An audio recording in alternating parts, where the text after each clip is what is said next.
2-0. If they are able to win out this season, they will finish at 42 and 40. That's something Ty Lue is a double-double machine, second in the league right now.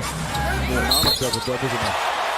Counted and a foul for Marcus Morris. This wonderful head of hair. Oh, that's the first thing you asked. Did it mess up my hair? That's the first thing you asked. Speak of the regular season. Yeah, I mean, the NBA, the way they set up the play-in tournament. Took a lesser contract, and it worked out really well for Golden State because they were able to sign some more players with that money that wasn't necessarily maxed out. Excellent job of spacing the court into the open areas, knowing that Paul George is going to deliver it.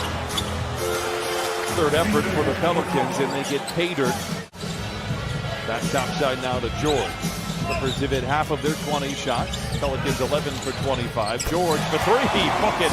And the Clippers are 6 of 6 from above the arc. Figure out ways to create enough space.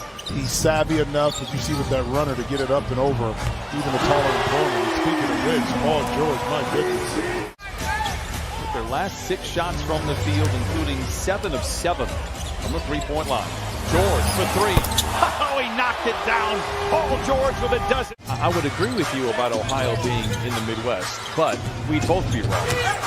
Why? Marshall. Leonard. It's in the Midwest. 2 months wasn't long enough. George accelerates down the lane. Covington is open for 3. Oh, he does it again. Jose Alvarado is in there. He's number 15. Pay attention to him. Upstairs to Hartenstein. You got to get up to throw down. Hartenstein and the Clippers lead by 13. And the Clippers on a power play if they hurry. Man, bouncing into Ingram. No, it's Kennard with a rebound. Back to Kennard in the corner for 3, and it's good. 10 threes in the first half for the Clippers. Good for the Clippers to retain possession. Lob demand. Oh, my goodness! A soul shaker from Terrence Mann, and the Clippers lead 51 to 30. Advantage can shoot right over the top. Now the Pelicans do have a 20-point comeback on their resume, and I'm reluctant to tell you it came against the Clippers as well. He has been outstanding, certainly against the Clippers in this year, but a great pickup. And you look at this roster, and it's a very nice roster as Batum knocks down a 3. 11 threes for the Clippers. Marshall drives on Kennard, a bit out of control. Alvarado carves his way from the baseline, gets a friendly roll. Pay attention to Alvarado. Hiding in the bushes, so to speak, to get those kind of steals. Jackson for 3. You got to be kidding me. A dozen triples in the first half for the Clippers. It's funny acting. You start having those empty possessions, you allow a team to knock some shots in, and I don't think Marcus Morris Sr. wants that to happen. Clippers have been active defensively. I tell you what, nice defense there by Zoo. Valanciunas there to clean it up. Ty Lue says, let's talk. Herb Jones gets downhill, challenges Ivica Zubac, loses that challenge, and the Clippers have it. Long bounce pass from George to Batum. Clever play inside to Jackson.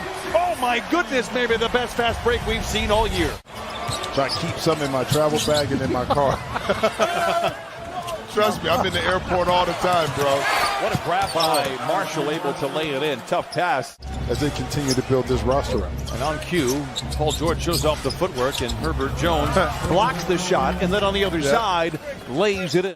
Some buffer to get into the playoffs. If the Pelicans were to lose, they can still win, and they are still favored as Paul George ends the drought and knocks down the 13th three. Valanciunas runs over George, theatrically falling over on the block, and no whistle. Zoo makes another good read. Great ball movement. Morris for 3. Nice. Marcus Morris Sr. tonight with 19 points, 3 of 5 from the three-point line. McCollum sees Zoo in the paint, alters the attack. And Jackson Hayes, I believe, taps that one in for the Pelicans. Since the early part of the 80s, as Zoo goes to work on Valanciunas, gets around him and lays it in. Back in 1984, yet found a way into the playoffs. It was a 4 for 20 start for the Pelicans. And again, this is not a must-win for them to get in previous 3 meetings. Clippers get the turnover. George attacks down the lane to the rim with the left hand. No, and a ferocious follow by Ivica Zubac. A little tear came to his eye a little bit, I think. The problem with Jim is that he's lactose intolerant. Lactose, oh, stop it. Here is Morris for 3. 16 triples for the Clippers. We wouldn't have to go through the General Airport.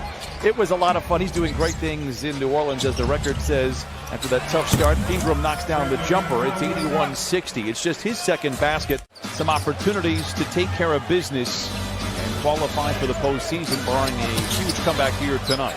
Zoo deep inside, puts it deep in the well. Beats Zubac, has 14 points and 12 rebounds.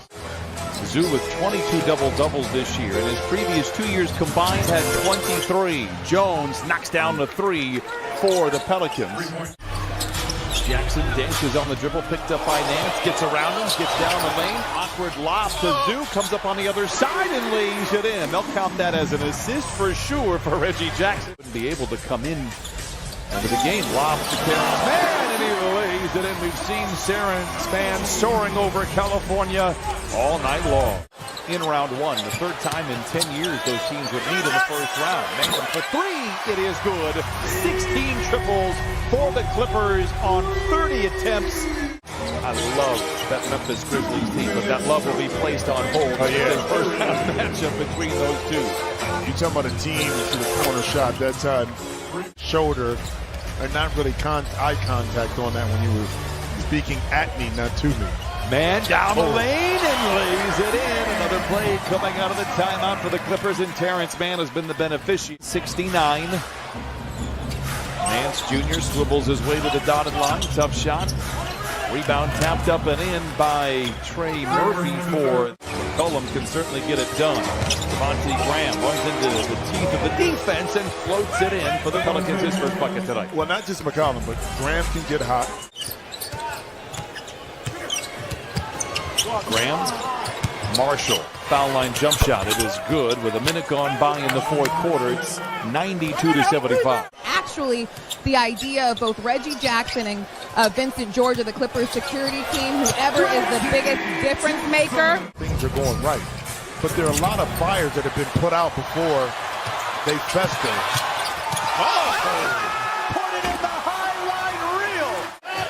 Jackson directing traffic, 9:35 to play in the game. Kennard for three. Book it. But how about the job the Mavericks have been able to do since the turn of the new year?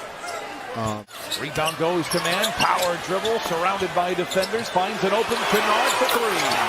Just as they drew it up, the 18th three for the Clippers tonight.